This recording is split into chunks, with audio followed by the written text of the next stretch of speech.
Welcome to today's video, where we will be exploring the dark history of Forest Haven Asylum. Forest Haven was once a state-run institution for the developmentally disabled in Laurel, Maryland. But the story of this place is far from a fairy tale. It's a story of neglect, abuse, and tragedy that still haunts us to this day. So, let's take a journey back in time to uncover the truth about Forest Haven. Forest Haven was established in 1925 as a place to provide care and support for those with intellectual and developmental disabilities. It was seen as a symbol of hope and progress in the field of mental health care.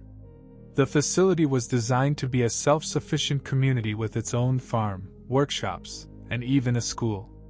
Patients were given the opportunity to live and work together in a supportive environment, with the goal of preparing them for a successful life in the community. However, as the years went on, it became clear that things were not as they seemed. Reports of neglect, abuse, and unsanitary conditions began to surface. Patients were subjected to inhumane treatment, with little to no medical care and a lack of attention to their basic needs. Despite numerous investigations and calls for change, the problems persisted. In the 1970s, a class action lawsuit was filed on behalf of the residents of Forest Haven. The lawsuit, known as Wyatt v. Stickney, claimed that the conditions at the facility were inhumane and that the patients were being deprived of their rights. The case was eventually settled, with the state of Maryland agreeing to improve conditions and provide more resources to the residents of Forest Haven. However, the improvements were slow to come, and the problems at the facility continued. In the 1980s, a group of advocates and former residents of Forest Haven formed a protest group known as Friends of Forest Haven. They held rallies and marches, calling for the closure of the facility and the transfer of its residents to community-based homes. The situation at Forest Haven only worsened as the population of patients grew and resources became scarce. Many patients were left to languish in squalor, with inadequate medical care and little to no meaningful human interaction. Staff shortages led to high patient-to-staff ratios, which only added to the problems. The facility was overcrowded, with patients sleeping in hallways and being subjected to brutal punishments for the smallest infractions. The tragedies that occurred at Forest Haven are some of the most disturbing and heart-wrenching stories to come out of any institution for the developmentally disabled. One such tragedy was the case of Karen and Quinlan, who was found dead in her room in 1970.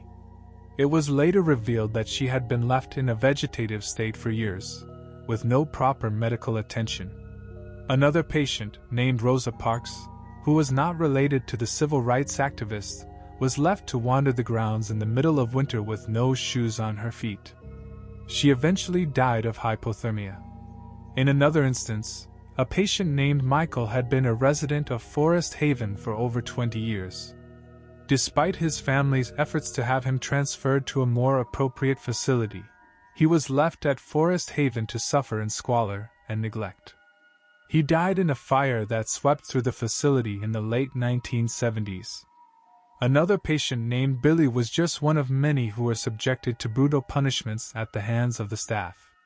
He was tied up and left in a room for hours as punishment for misbehaving.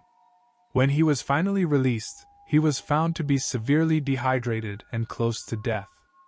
These stories, and countless others like them, are a testament to the horrific conditions that existed at Forest Haven and the terrible toll that neglect and abuse can take on those who are vulnerable.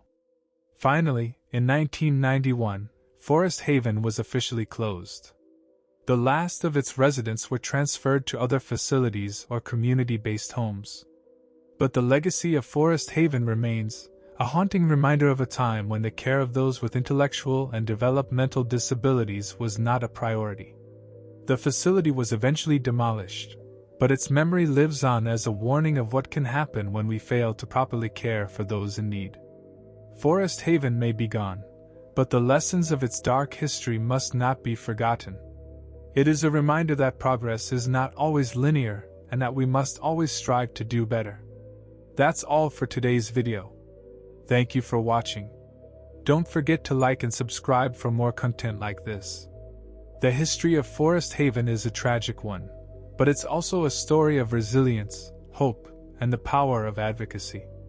We must never forget the lessons.